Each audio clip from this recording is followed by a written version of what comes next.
Hey guys, it's Ravenhawk6910 reporting once again. In this review, we're going to take a look at Rapido Train's latest run of EMD E units. Specifically, we're going to check out the famed Illinois Central Business Train E9As, number 100 and 101.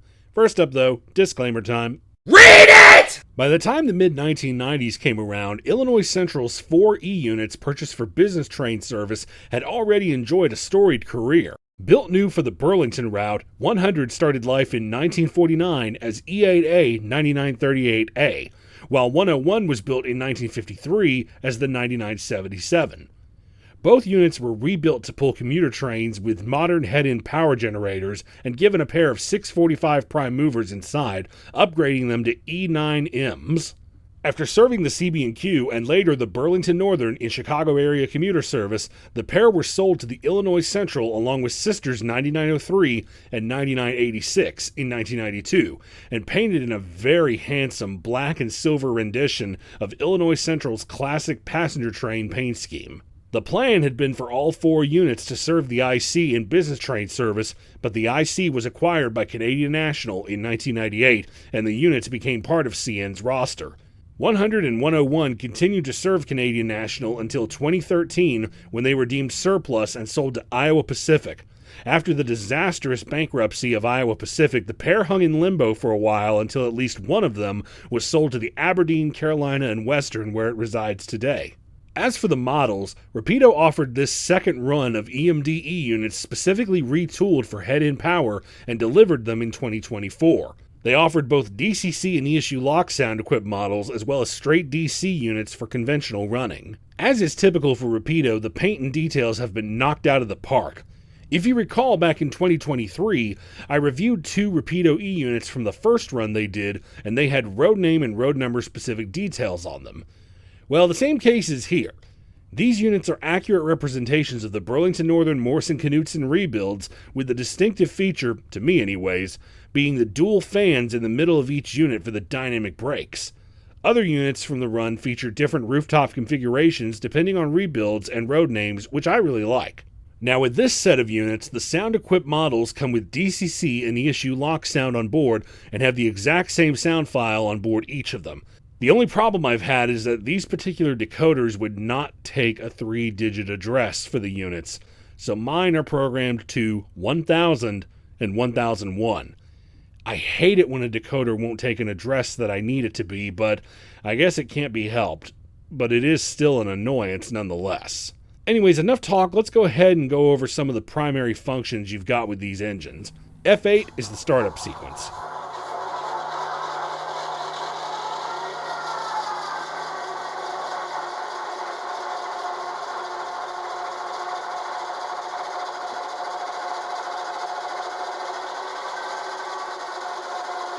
Functions 0 and 6 are your headlight and ditch lights, and with these units, the ditch lights flash when you blow the horn, which, of course, is on function 2.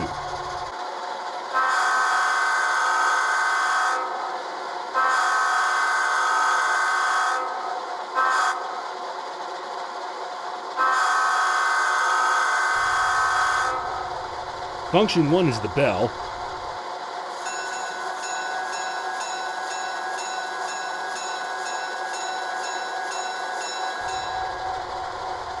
Finally, function 15 is the head-in power unit.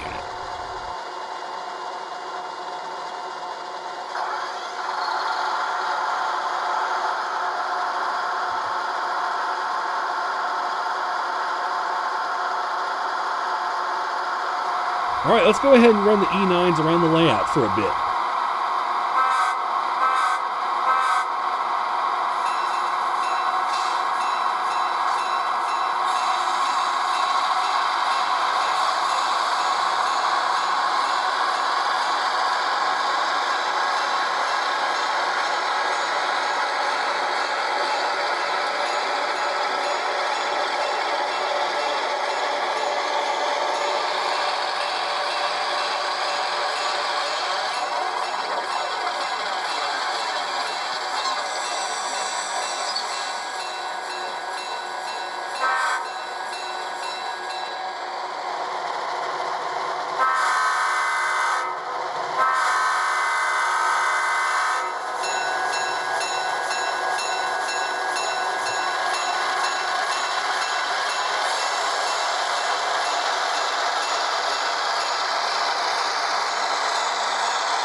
Alright, that just about does it for these beautiful E units.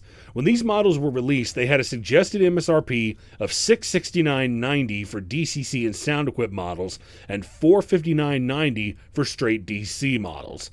That's just for the 2-unit sets like this, though. There were several single units and other road names which go for $349.95 and $239.95 respectively. Are they pricey? Yes, they are. But honestly, I think they're worth the price of admission for what all you're getting, especially in a set like this. Not to mention, the units just look so good.